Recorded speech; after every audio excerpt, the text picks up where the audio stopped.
The Ottomans began not as conquerors but as refugees, fleeing the Mongol devastation that had swept Central Asia in the late 13th century. A small Turkish tribe wandered westward, broken, displaced, and desperate for a homeland.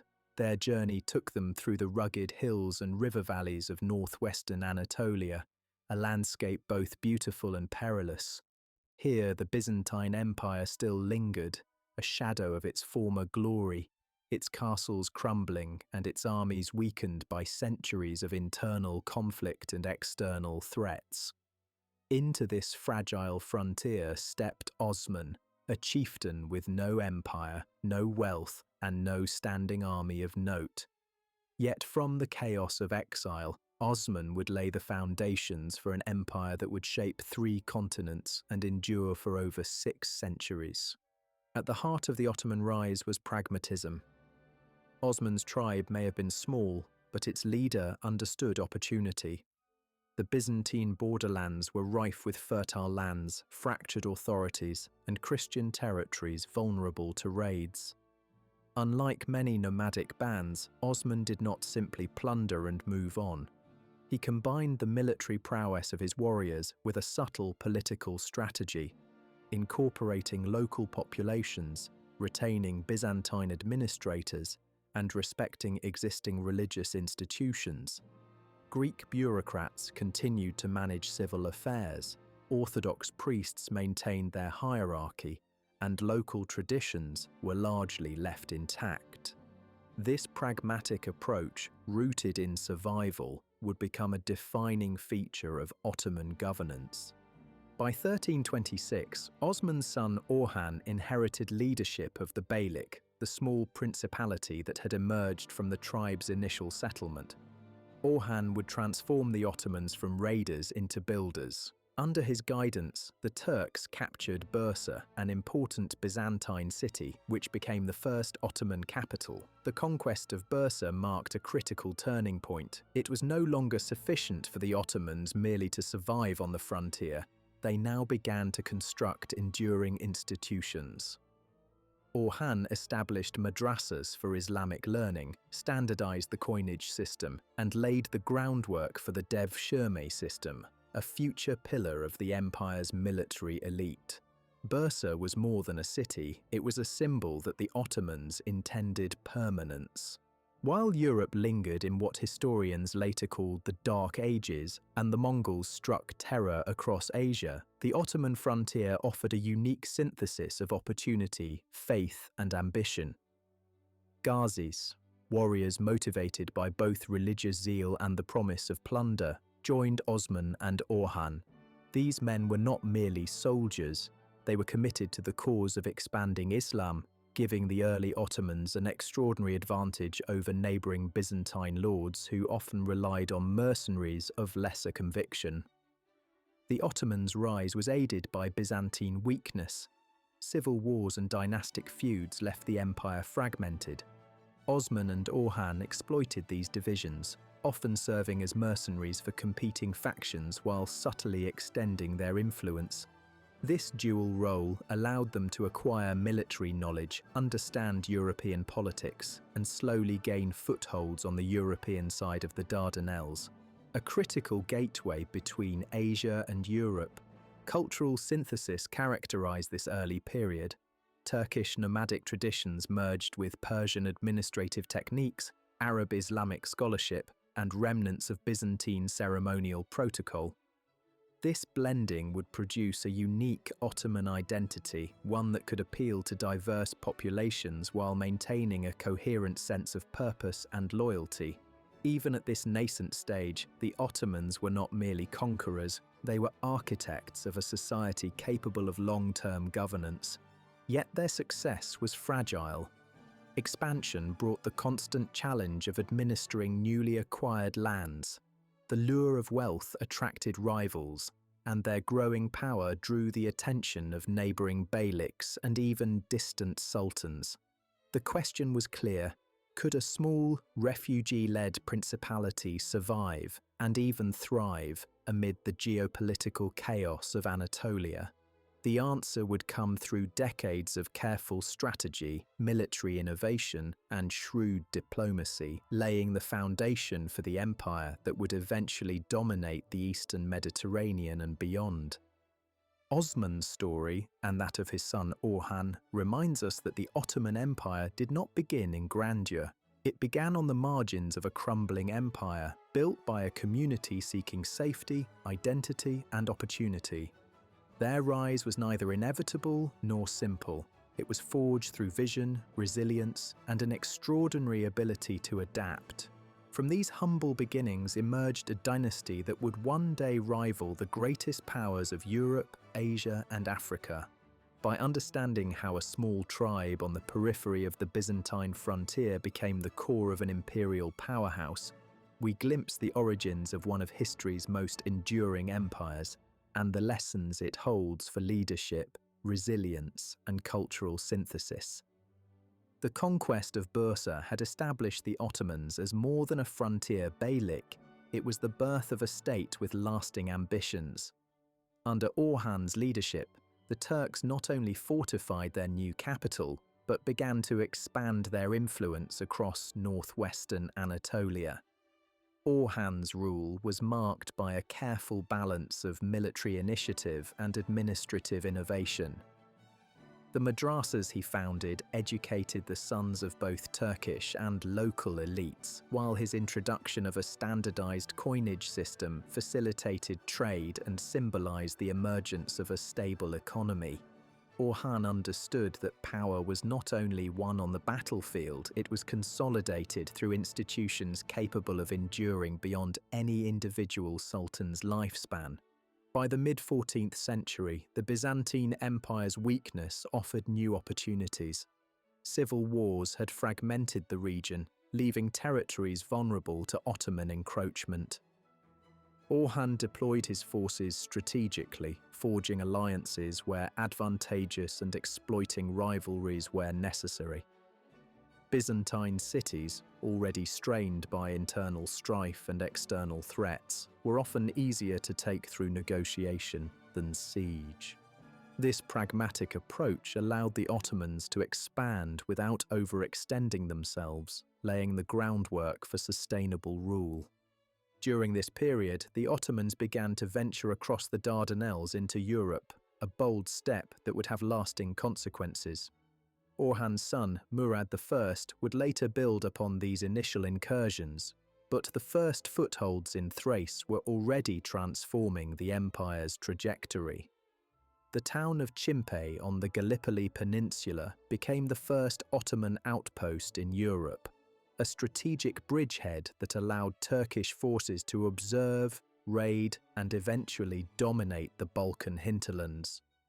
Control of this area was more than symbolic. It provided the Ottomans with access to European markets, resources, and a new pool of recruits for the expanding military. Central to Ottoman expansion was the growing cadre of ghazis and warriors drawn by the promise of both plunder and religious merit. These men were more than mercenaries. They were committed to a vision of Islamic frontier warfare, or Gaza, that blended military ambition with spiritual purpose.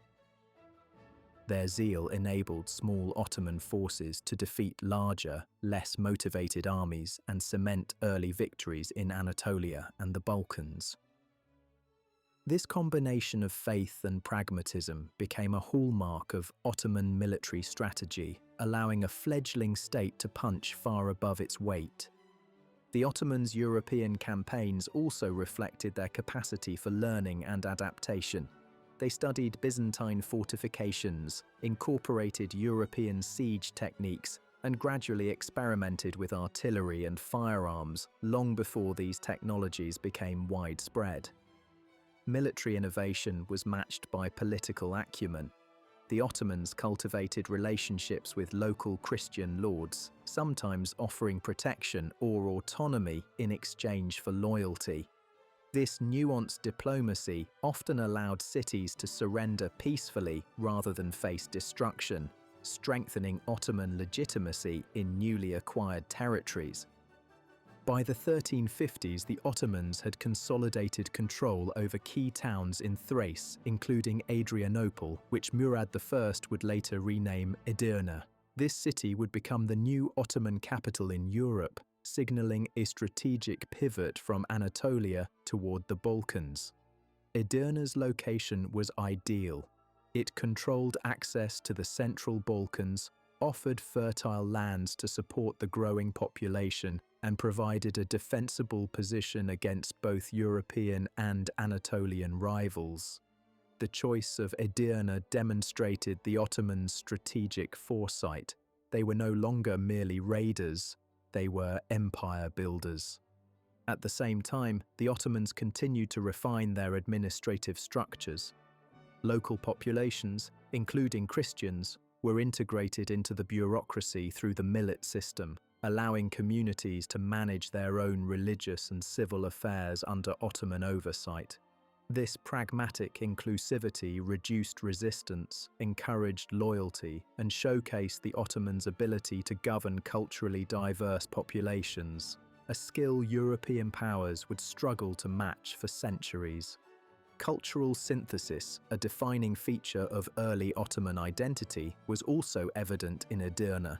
Turkish, Persian, and Byzantine influences merged in architecture, art, and court ceremonies, creating a distinct Ottoman aesthetic. Religious institutions, both Islamic and Christian, were carefully maintained, signaling the empire's commitment to tolerance as a tool of statecraft. This early period illustrates how the Ottomans combined military prowess, administrative competence, and cultural adaptability to establish a foundation for long-term expansion. Yet challenges remained. Expansion into Europe brought the Ottomans into contact with more organized and experienced armies, including Serbian, Bulgarian, and Hungarian forces. Rivalries among European states were complex, and the Ottomans had to navigate shifting alliances while avoiding overextension. The success of this period was not guaranteed.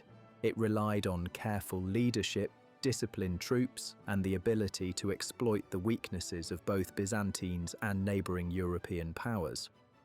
By the end of Orhan's reign and the rise of Murad I, the Ottoman foothold in Europe was secure.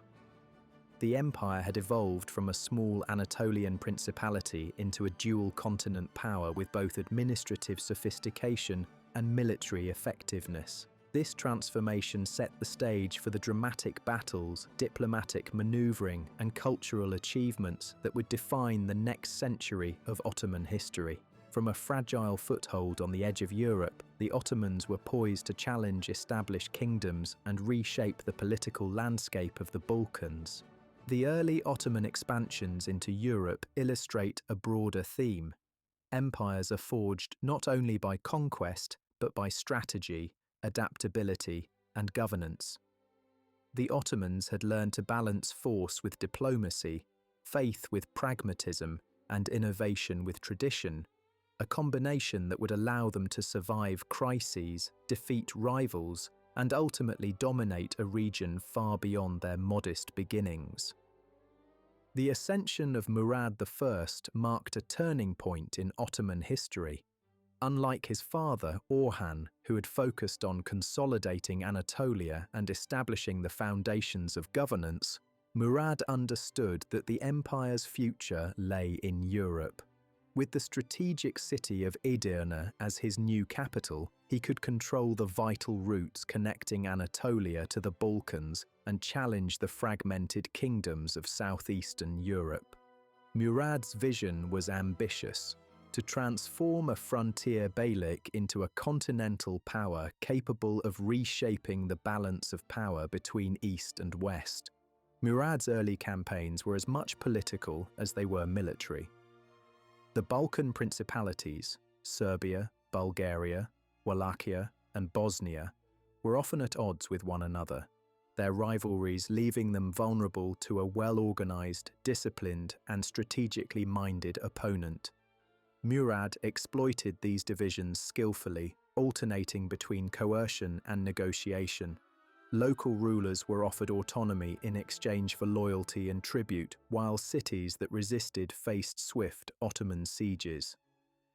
This blend of diplomacy and force allowed the Ottomans to expand without provoking a unified European response, a crucial factor in their early success. The backbone of Murad's military power was the Janissary Corps, a disciplined infantry force drawn from the Devshirme system. Christian boys taken from Balkan villages were converted to Islam, educated and trained exclusively for military service. Their loyalty was to the Sultan alone, creating a professional army that could execute complex battlefield maneuvers and enforce Ottoman authority across newly conquered territories. Alongside the Janissaries, traditional Turkish cavalry maintained the mobility and shock tactics essential for frontier warfare. Combined, these forces allowed Murad to project power deeper into Europe than any Ottoman ruler before him. The culmination of this expansion came at the Battle of Kosovo in 1389, a confrontation that would echo through history and folklore. Facing a coalition of Serbian, Bosnian and Albanian forces, Murad's army demonstrated the tactical sophistication that had become the hallmark of the Ottomans. The battlefield itself was chosen with care. Open plains ideal for cavalry maneuvers, flanked by forests that allowed the Janissaries to launch surprise attacks. Murad integrated infantry, archers and artillery in coordinated formations, a level of organization far superior to the largely feudal armies arrayed against him. The battle was fierce and bloody, with casualties on both sides numbering in the tens of thousands. Murad himself was present on the front lines, demonstrating personal courage and inspiring his troops. Ultimately, the Ottomans prevailed. Though Murad was killed in the aftermath by a Serbian knight, legend tells of a fatal act disguised as surrender, the victory secured Ottoman dominance in the Balkans. Kosovo became a symbolic and strategic bridgehead, enabling further expansion into Serbia, Bulgaria, and beyond. The battlefield would enter Serbian folklore as a place of heroism and tragedy, but for the Ottomans, it marked the consolidation of European power. Murad's reign also established key administrative innovations that ensured Ottoman rule could endure. Conquered lands were organized into taimars, grants of land revenue to cavalry officers in exchange for military service. Unlike European feudalism, these grants were not hereditary, keeping local power subordinate to the Sultan. Christian and Muslim communities were incorporated through the millet system, allowing religious autonomy while maintaining centralized oversight. These policies created stability in a multi-ethnic, multi-religious empire, a stark contrast to the fractious European principalities that surrounded it. Cultural and political integration went hand in hand with military dominance. Murad and his court absorbed Byzantine ceremonial practices, Persian administrative techniques, and Islamic legal traditions, forging a distinct Ottoman identity. This synthesis provided legitimacy to a rapidly expanding empire and allowed the Ottomans to govern populations with different languages, faiths, and customs. By blending coercion, diplomacy, and cultural accommodation, Murad demonstrated that empire building required more than conquest. It required vision and adaptability. Yet Murad's successes also sowed the seeds of future challenges. The rapid expansion into Europe created logistical pressures and required constant attention to newly acquired territories. Balkan principalities, though initially subdued, remained a source of resistance, and the empire's enemies in Anatolia and beyond watched closely for signs of weakness. The question of succession loomed as well.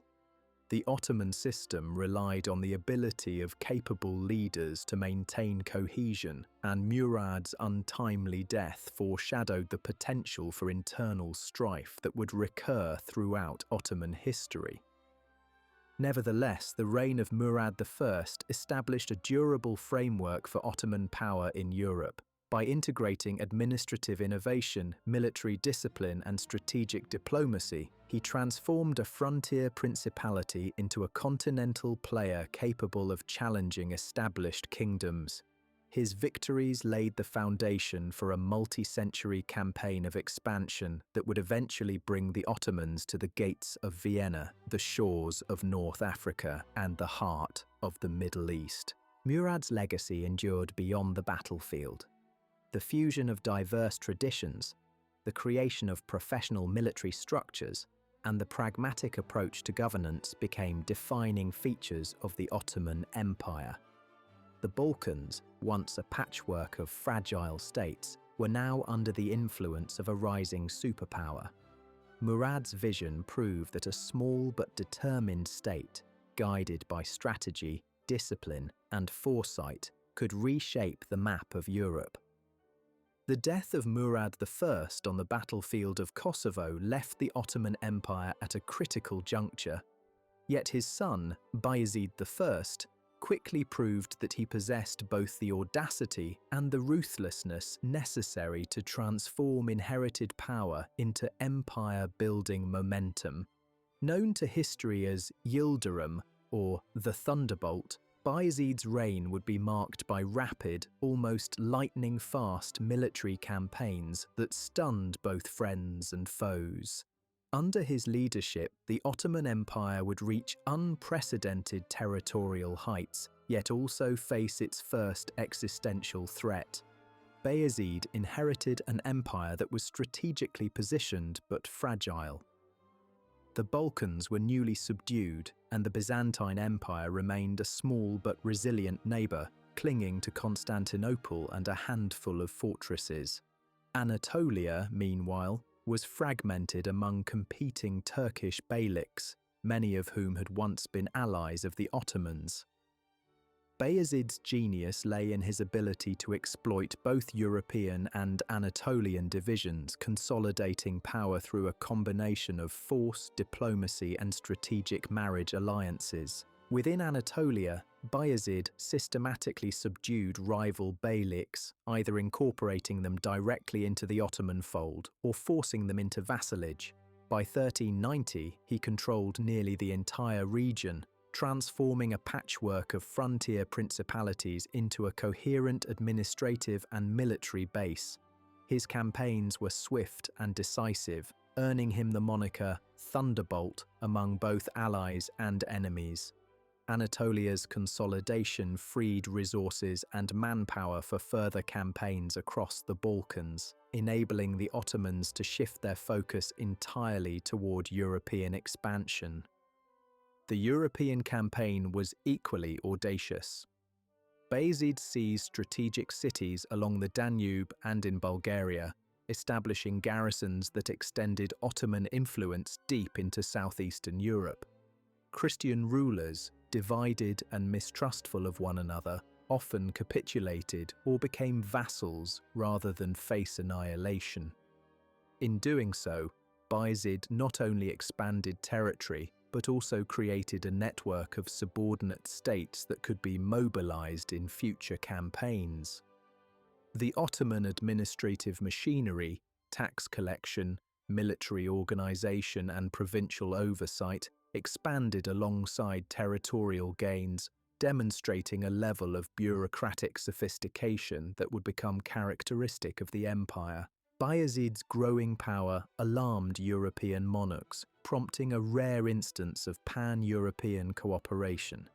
In 1396, a coalition of nobles from Hungary, France, Burgundy, and other states marched toward Ottoman-held territories in what would become the Crusade of Nicopolis. The Crusaders were confident, relying on traditional heavy cavalry and the presumed superiority of European arms. Bayezid, however, combined careful preparation with battlefield innovation. He deployed janissaries, cavalry, and archers in coordinated formations and utilized feigned retreats and ambush tactics to exploit the rigid discipline of the European knights. The Battle of Nicopolis was a catastrophe for the Crusaders. Despite their numerical advantage, they were decisively defeated, with thousands of nobles killed or captured. Bayezid's victory not only solidified Ottoman control over the Balkans, but also sent a shockwave through Europe. The Age of Crusades was effectively over. No coalition would again threaten Ottoman expansion on the same scale. Bayezid's tactical acumen, combined with the professionalism of his troops, demonstrated that European military traditions could no longer dominate the Eastern Mediterranean as they had in earlier centuries. In addition to battlefield prowess, Bayezid's reign was marked by significant administrative and cultural development. He strengthened the Timar system, granting land revenues to cavalry officers while maintaining central authority over provinces. The Janissaries were further institutionalized, providing a disciplined and loyal infantry that would serve as the backbone of Ottoman military power for generations. Religious tolerance, a hallmark of early Ottoman governance, was maintained through the millet system, allowing Christians and Jews to manage their own communities under Ottoman oversight, ensuring stability in newly conquered territories. Yet Bayezid's rapid expansion created vulnerabilities. The empire's eastern frontier faced the rising power of Tamerlane, the formidable conqueror from Central Asia. Bayezid's victories in Anatolia and Europe, achieved at extraordinary speed, had left him exposed to enemies who combined military skill with strategic patience. This looming threat would culminate in the Battle of Ankara in 1402, an event that would test the resilience of Ottoman institutions and plunge the empire into its first major crisis. For now, however, Bayezid's reign represented the peak of Ottoman audacity and effectiveness. He transformed a regional power into a state capable of challenging both European kingdoms and Anatolian rivals. His military campaigns demonstrated that the Ottomans could combine speed, discipline, and strategy to achieve results that few contemporaries could match. Administratively, the empire was structured to endure, with systems in place to manage diverse populations and vast territories. Bayezid I's legacy is therefore twofold. He exemplified the audacity and military genius that allowed the Ottoman Empire to dominate southeastern Europe, while also exposing the risks inherent in rapid expansion. His victories set the stage for future rulers to consolidate and institutionalize Ottoman power, but they also created the conditions for a catastrophic confrontation with Tamerlane, one that would test whether the empire's foundations were as resilient as its armies.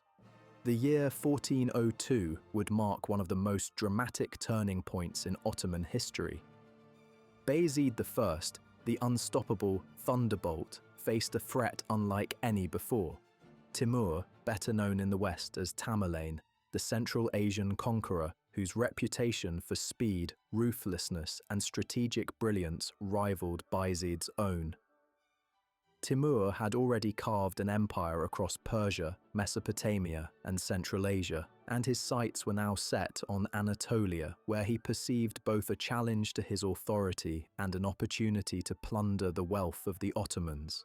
The confrontation between Bayezid and Timur culminated in the Battle of Ankara on July 28, 1402. The stakes were immense.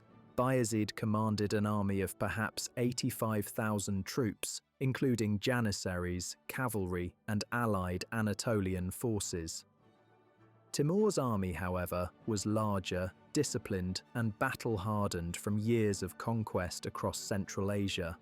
The battle was fought on the plains near Ankara, where Timur cleverly positioned his forces to exploit terrain advantages, while Bayezid, confident from decades of victories, sought to crush the invader swiftly. The battle began with traditional cavalry clashes and archery exchanges, but Timur's forces employed superior coordination and tactical feints. The Ottoman army, despite its discipline and loyalty, was stretched thin. Many Anatolian vassals of Bayezid had dubious commitment to the cause, and their defections during the fight further undermined Ottoman cohesion. The Janissaries fought valiantly, but even their professionalism could not compensate for the sheer weight of Timur's strategically maneuvered army. By the afternoon, the battlefield had become chaotic, with Ottoman units encircled, supply lines severed, and morale collapsing. Bayezid himself was captured, a shocking outcome that stunned contemporaries. The mighty Sultan, who had expanded his empire with such speed and ferocity, now faced humiliation and captivity. Timur treated him as a valuable prisoner, using his presence to assert dominance over Anatolia while demonstrating the limits of Ottoman power. Bayezid would die in captivity in 1403, leaving an empire fractured and leaderless. The immediate consequence of Ankara was the Ottoman interregnum, a period of roughly 11 years in which Bayezid's sons, Suleiman, Isa, Musa, and Mehmed, contested control of the empire. Each established rival courts in Anatolia and Europe, carving out territories and asserting claims to the Sultanate. This civil war was not merely a family feud. It was a test of the resilience of Ottoman institutions and the loyalty of military and administrative elites. Despite the chaos, the Ottoman state did not collapse entirely. Provincial governors, Timar holders, and the Janissary corps maintained their allegiance to the Ottoman system, even as the royal family fought among themselves. Local populations accustomed to Ottoman administration and stability largely remained cooperative, demonstrating the depth of the empire's institutional foundations.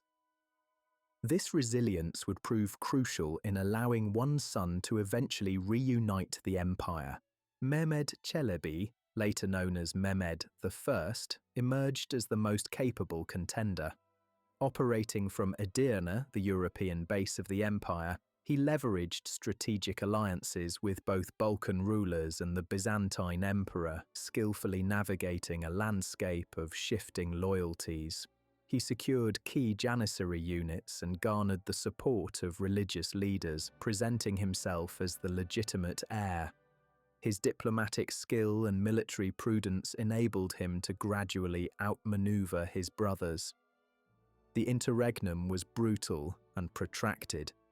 Battles erupted across Anatolia and the Balkans, cities changed hands repeatedly, and civilian populations endured heavy taxation and conscription. Yet through this period, the Ottomans retained a core administrative structure. The Timar system continued functioning, revenue collection persisted, and the Janissaries maintained their organizational integrity.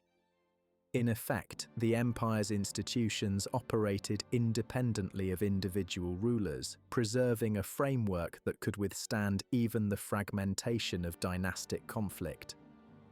By 1413, Mehmed I had defeated his last surviving rival, Musa, reunifying the Ottoman territories and restoring centralized authority.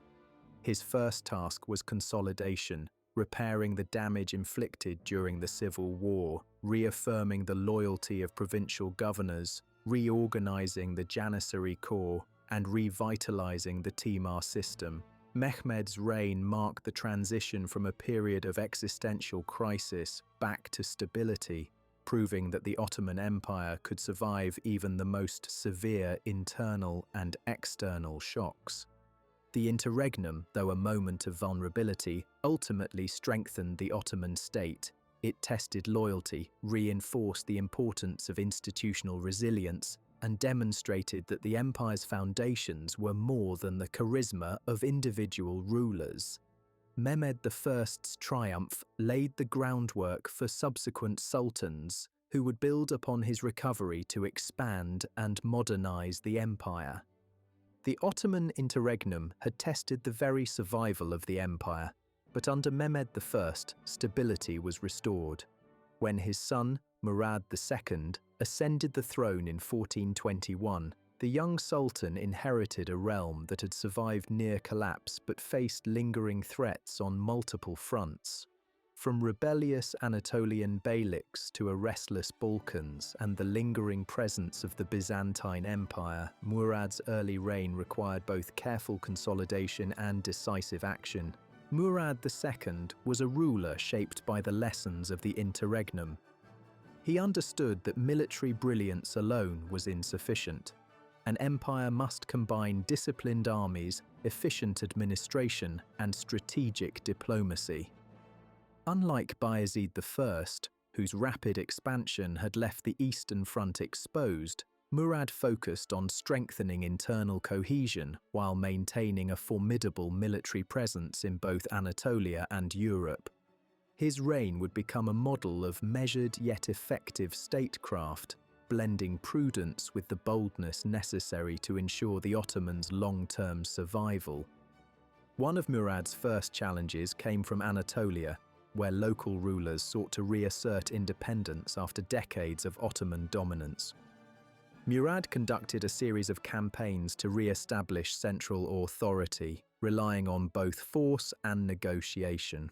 Rebel beyliks were either subdued militarily or incorporated into the empire through diplomatic arrangements, often secured by strategic marriages and the promise of administrative positions for compliant local elites. This dual approach of coercion and inclusion reflected the pragmatic Ottoman strategy that had defined its early centuries: expand, but do not alienate those who can contribute to governance.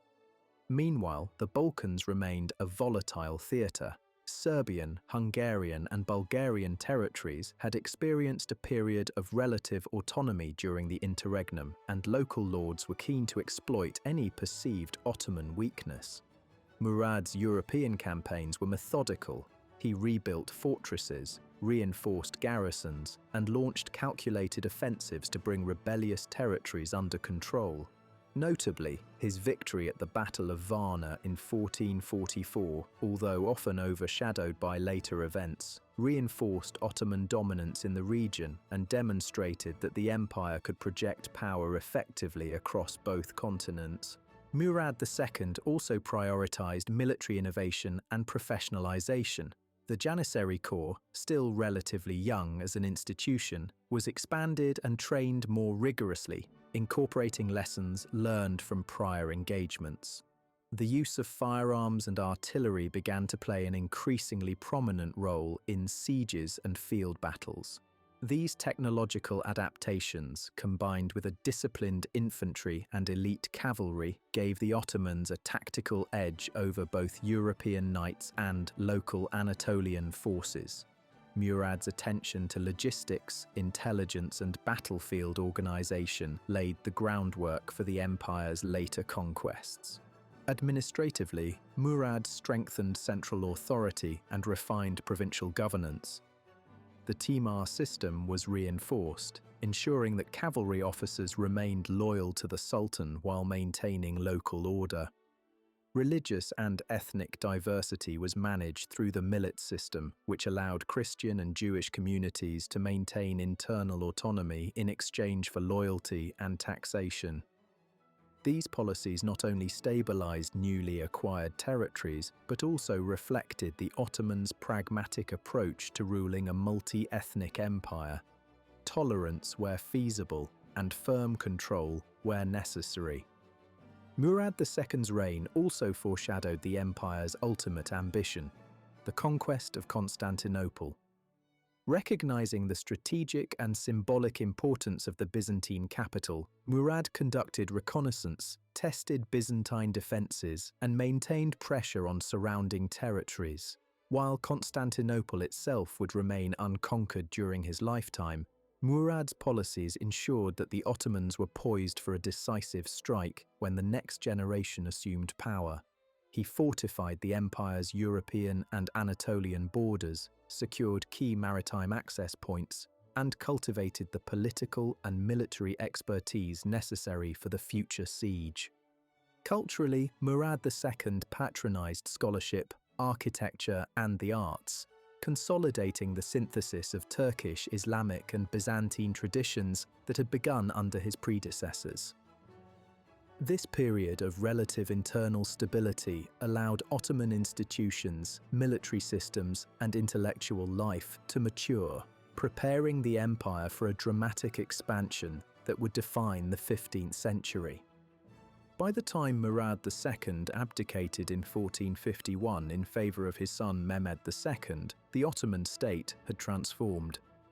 It was a centralised, disciplined, and territorially cohesive empire capable of defending its borders and projecting power across continents. The stage was set for the young Mehmed, just 21 years old, to undertake the conquest that would forever alter the balance of power between East and West, the fall of Constantinople. Murad II's reign, often overshadowed by the exploits of Mehmed II, was crucial in consolidating Ottoman gains, refining governance, and preparing the military for the challenges ahead.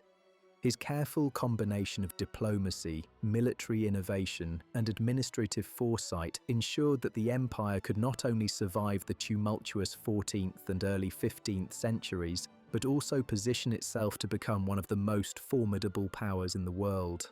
When Mehmed II ascended the Ottoman throne in 1451, he inherited an empire poised on the edge of destiny.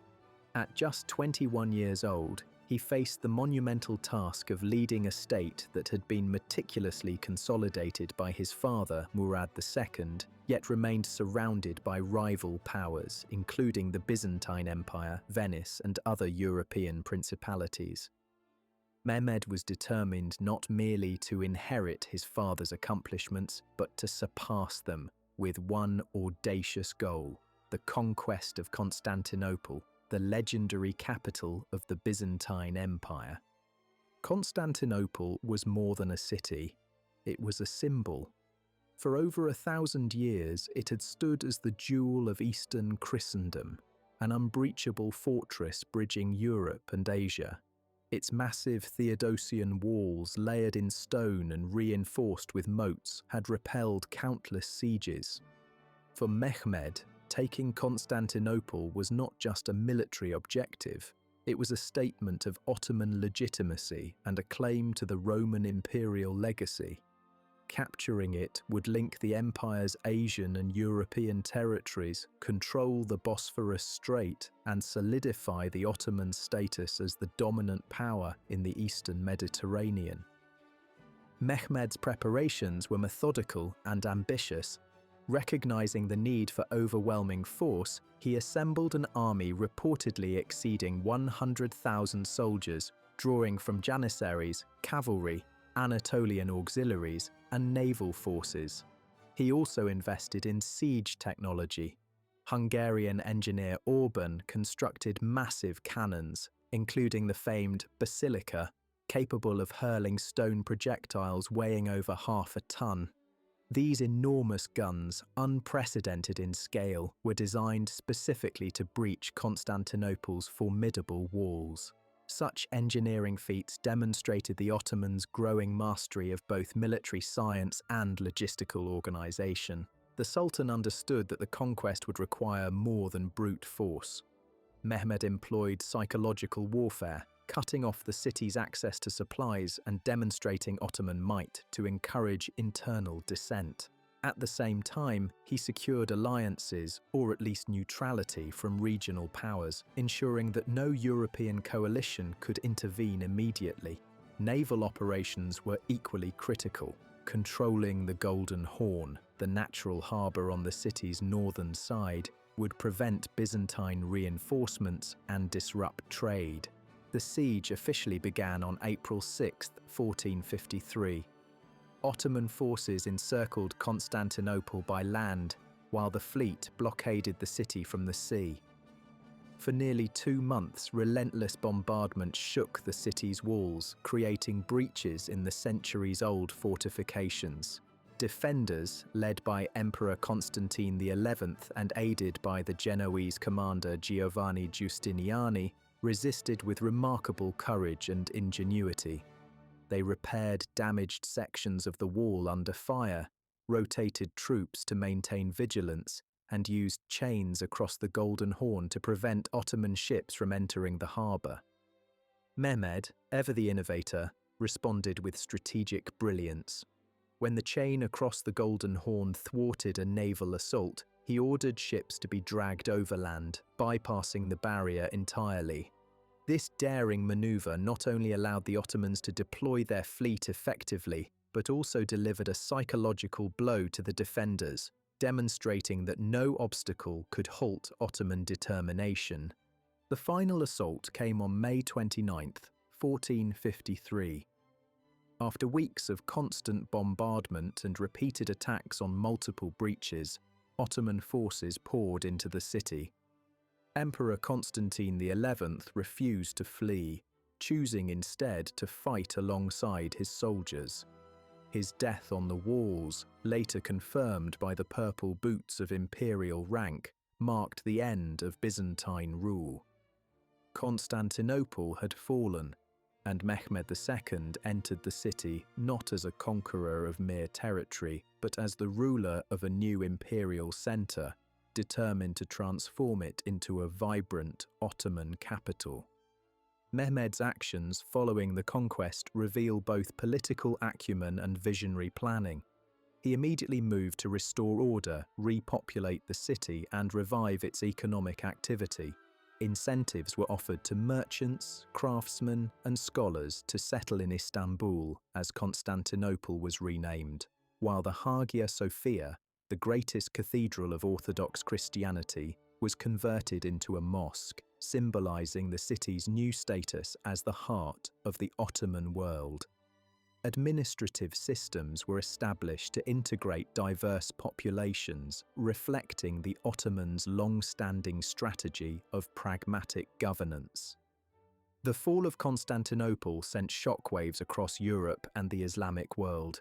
Europeans feared Ottoman expansion into the continent, while Muslim territories recognized the emergence of a powerful, centralized Islamic empire capable of projecting influence across 3 continents. Mehmed's victory not only fulfilled centuries-old Ottoman ambitions, but also reshaped the geopolitical landscape, positioning the empire as a dominant force for centuries to come. The conquest of Constantinople was more than a military triumph. It was a turning point in world history. It demonstrated the fusion of strategic foresight, technological innovation, and institutional strength that had come to define the Ottoman Empire. With the Byzantine legacy now under Ottoman control, Mehmed II would continue to expand his empire, laying the foundations for an era of unprecedented political, military, and cultural achievement. With Constantinople firmly under Ottoman control, Mehmed II faced the formidable task of transforming a conquered city into the administrative, cultural, and economic heart of his empire. The fall of the Byzantine capital was only the beginning. What followed would define Mehmed as one of history's most visionary rulers. He recognized that seizing territory alone could not secure imperial longevity. Effective governance, strategic diplomacy, and cultural integration were essential to cement Ottoman dominance. Mehmed immediately set about rebuilding Constantinople, renamed Istanbul, as a thriving metropolis. The city, depopulated from years of siege and war, required a deliberate effort to attract settlers. Mehmed encouraged migration from across his empire, offering incentives to artisans, merchants, scholars, and farmers. Greek Orthodox, Armenian, Jewish, and Muslim communities were all incorporated into the urban fabric, reflecting the Ottomans' pragmatic approach to diversity. By fostering economic activity, Mehmed ensured that Istanbul quickly became a hub for trade connecting Europe, Asia, and the Mediterranean. Strategically, Mehmed understood that the empire's security depended on controlling surrounding territories. The remnants of the Byzantine Empire persisted on the periphery, particularly on the Aegean coast and the Peloponnese. Mehmed launched campaigns to capture these outposts, systematically eliminating pockets of resistance and securing key maritime routes. His fleet, bolstered by advancements in shipbuilding and artillery, allowed the Ottomans to dominate the eastern Mediterranean, protecting trade and projecting power across islands and coastal cities. In the Balkans, Mehmed's campaigns were equally methodical. Serbian principalities and other regional powers had resisted Ottoman control for decades, but the consolidation of Istanbul provided a central base from which to launch coordinated military operations. Mehmed combined force with diplomacy, often offering vassalage and autonomy to compliant rulers while ruthlessly subduing those who resisted. This combination of carrot and stick ensured loyalty and minimized prolonged rebellion, reflecting the sophisticated statecraft that would characterize the empire for centuries. Mehmed's military organization evolved in parallel with territorial expansion. The Janissary Corps, now a seasoned force, was further professionalized. Infantry and artillery units incorporated lessons from both European and Anatolian warfare, while cavalry remained agile and disciplined. The Sultan invested in logistics, fortifications, and training, ensuring that the army could respond quickly to both internal and external threats. Siege warfare, a specialty honed during the conquest of Constantinople, became a central aspect of Ottoman campaigns, enabling the capture of heavily fortified cities across Anatolia, the Balkans, and the Aegean. Administratively, Mehmed II built a system capable of managing a diverse and growing empire. He refined the Timar system to ensure that local officials remained accountable to the central government. Religious communities were organized under the millet system, granting limited autonomy while maintaining overall loyalty to the Sultan. Civil service and judicial structures were strengthened, creating a bureaucracy that could administer trade, taxation, and justice across the expanding empire. These innovations allowed Mehmed to integrate conquered peoples without provoking widespread rebellion. Mehmed's vision extended beyond immediate expansion. He sought to establish the Ottomans as legitimate heirs to the Roman imperial tradition, presenting himself as the ruler of a universal empire bridging east and west. Diplomatic correspondence, ceremonial displays, and legal reforms emphasized his authority while projecting stability and continuity. By combining military conquest with cultural and administrative sophistication, Mehmed created a model of governance that would endure long after his death. Despite his successes, Mehmed faced continuous challenges. Coastal cities threatened by Venetian and Genoese fleets required constant vigilance, while rival powers in Hungary and the Balkans periodically resisted Ottoman authority. Internal dissent, particularly from rebellious Anatolian beyliks and ambitious provincial governors, demanded careful attention. Mehmed's combination of decisive military action, strategic marriages, and incorporation of local elites into the Ottoman administration ensured that these threats were mitigated effectively. By the time of his death in 1481, Mehmed II had transformed the Ottoman Empire from a regional power into a centralized multi-continental state capable of projecting authority across Europe, Asia, and the Mediterranean. His successors inherited an empire with fortified borders, professional armies, thriving urban centers, and a sophisticated administrative framework. Mehmed's reign laid the foundation for the Golden Age under Suleiman the Magnificent, when the empire would reach unprecedented territorial, military, and cultural heights. Mehmed's legacy was not only military or political, it was visionary. He demonstrated that empire building required more than conquest. It demanded governance, diplomacy, cultural integration, and strategic foresight. The Ottoman Empire, under his guidance, became a model of how a multi-ethnic, multi-religious state could endure for centuries while influencing the balance of power across continents. By the time Suleiman I ascended the Ottoman throne in 1520, the empire inherited from Mehmed II had already achieved remarkable consolidation, stretching across Anatolia, the Balkans, and parts of the eastern Mediterranean. Yet Suleiman's reign would elevate the Ottoman state to heights never before seen, combining military conquest, legal innovation, and cultural flowering in a manner that earned him the title the Magnificent in the West and the Lawgiver at home. Suleiman's military campaigns were ambitious and relentless, aimed at securing Ottoman dominance across Europe, Asia, and Africa. In Europe, he extended Ottoman influence deep into Hungary, decisively defeating the Hungarian army at the Battle of Mohacs in 1526.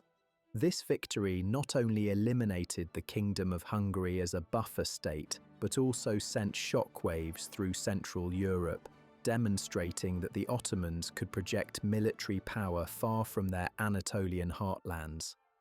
The subsequent advance to the gates of Vienna in 1529, although ultimately unsuccessful, underscored the psychological and strategic impact of Ottoman military might on European powers. In the eastern frontier, Suleiman confronted the Safavid Empire of Persia, a Shia power challenging Sunni Ottoman authority. The Battle of Chaldiran in 1514, fought prior to Suleiman's reign but setting the stage for ongoing rivalry, had already demonstrated the importance of firearms and artillery in modern warfare. Suleiman's generals continued this approach, using disciplined infantry, artillery, and cavalry in coordinated campaigns to secure eastern Anatolia and northern Mesopotamia. These campaigns stabilized the empire's borders and secured key trade routes connecting the Mediterranean to Persia and India. Naval power was another cornerstone of Suleiman's strategy. Under the command of Admiral Hayreddin Barbarossa, the Ottoman fleet dominated the eastern Mediterranean, challenging Venetian and Spanish naval supremacy. The capture of Rhodes in 1522 and subsequent campaigns along the North African coast, including Tunis and Algiers, created a network of Ottoman-controlled ports that facilitated trade, projected influence, and protected maritime routes. This naval dominance allowed the empire to secure both military and economic advantages, asserting Ottoman authority across a vast maritime domain. Suleiman's achievements extended far beyond the battlefield. Domestically, he undertook an ambitious program of legal and administrative reform. The codification of Ottoman law, known as the Kanun, harmonized Islamic Sharia with practical governance, creating a unified legal framework that could regulate a multi-ethnic, multi-religious empire. These laws address taxation, property rights, criminal offences, and administrative responsibilities, providing stability and predictability for subjects while strengthening central authority. By balancing religious legitimacy with pragmatic administration, Suleiman ensured that his empire could function efficiently over vast territories. Cultural patronage flourished under Suleiman, establishing Istanbul as a vibrant centre of learning, art, and architecture. The architect Mimar Sinan created monumental works, including the Süleymaniye Mosque complex, which combined religious function with urban planning, social services, and aesthetic grandeur.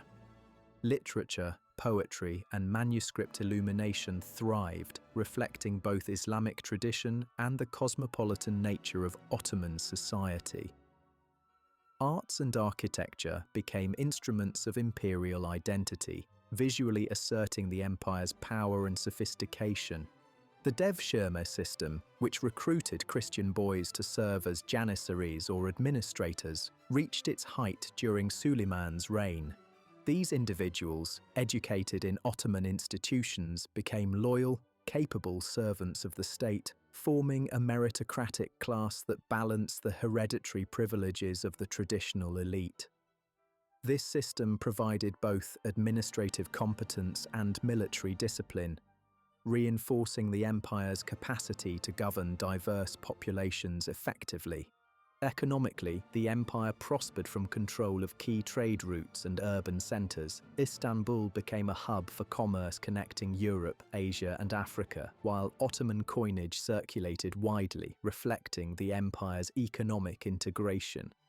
Agricultural production, artisanal crafts, and international trade provided revenues that funded both military campaigns and monumental construction projects, sustaining imperial authority across continents. Yet even at its zenith, the empire faced emerging challenges. The vast territories required careful administration, and distant provinces demanded ongoing oversight. European rivals, learning from Ottoman tactics, began to adapt and innovate militarily. Internal factions, including provincial elites and ambitious courtiers, occasionally threatened central authority. Suleiman's skillful leadership and institutional reforms mitigated these risks, but they foreshadowed the complexities that later sultans would inherit. By the time of his death in 1566, Suleiman had transformed the Ottoman Empire into a preeminent world power, unmatched in its combination of military strength, administrative sophistication, and cultural achievement. His reign established enduring institutions, extended Ottoman territory to unprecedented extents, and cultivated a legacy of artistic and intellectual brilliance that shaped generations. The empire's foundations, built by Mehmed II and perfected under Suleiman, would endure for centuries, influencing politics, culture, and society across 3 continents. Suleiman's era demonstrated that empire was more than conquest. It required vision, governance, and cultural expression. Through strategic warfare, legal codification, and patronage of arts and education, the Ottomans created a civilization that was both powerful and sophisticated, capable of enduring challenges while leaving an indelible mark on world history. After the golden age of Suleiman the Magnificent, the Ottoman Empire entered a period marked by both continuity and mounting challenges. The empire remained a formidable power, its armies still respected, its navy still dominant in parts of the Mediterranean, and its territories vast. Yet the world around the Ottomans was changing rapidly. Europe was experiencing political centralization, economic transformation, and technological innovation, while new maritime empires began to dominate global trade routes, shifting the balance of wealth and influence away from traditional overland pathways that had long sustained Ottoman prosperity. The 17th century revealed the growing strains of imperial administration.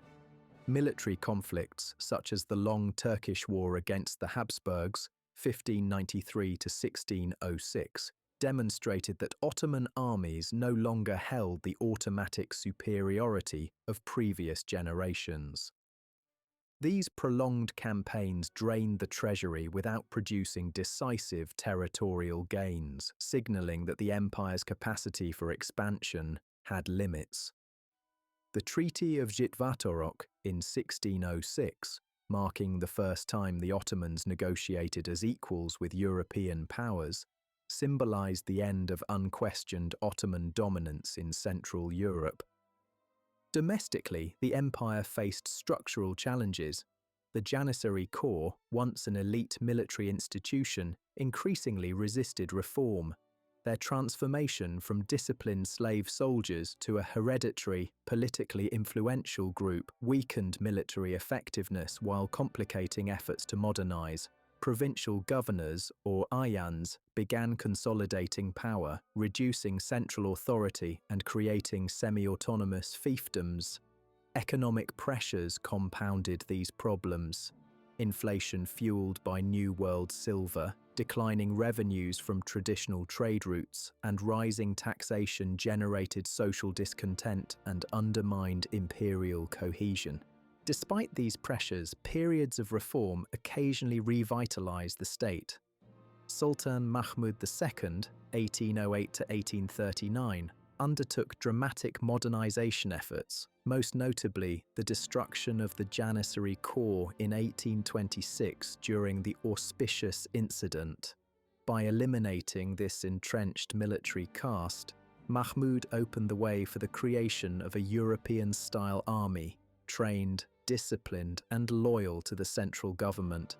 He also restructured administration, established modern educational institutions, and encouraged technological innovation, laying the groundwork for the Tanzimat reforms that would follow. The Tanzimat era, 1839 to 1876, represented a deliberate attempt to reconcile tradition with modernity.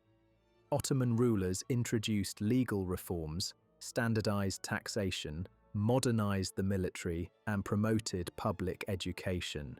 The empire sought to integrate its diverse populations under a more uniform legal framework, while also navigating the pressures of European political and economic dominance. These reforms reflected a growing awareness that survival depended not merely on conquest, but on the capacity to adapt institutions and societal structures to an increasingly interconnected world. Even with reform, the empire's decline was difficult to reverse. European powers, driven by industrialization and global ambition, increasingly intervened in Ottoman affairs, exploiting ethnic, religious, and regional tensions. Wars with Russia, Austria, and Britain revealed both military deficiencies and strategic vulnerabilities. The empire lost territory across the Balkans, the Caucasus, and North Africa, gradually shrinking from a transcontinental superpower to a state struggling to maintain sovereignty over its heartlands. World War I would deliver the final blow. The Ottomans, siding with the Central Powers, faced defeat alongside Germany and Austria-Hungary. The post-war settlement dismantled the empire, creating new nation-states from Ottoman territories and establishing the modern borders of the Middle East. Istanbul, once the vibrant center of an imperial civilization, became the capital of a republic under Mustafa Kemal Ataturk, signaling the formal end of Ottoman rule. Yet the empire's legacy remains profound. Architecturally, monuments such as the Hagia Sophia, the Blue Mosque, and countless palaces, bridges, and caravanserais testify to centuries of artistic and engineering achievement.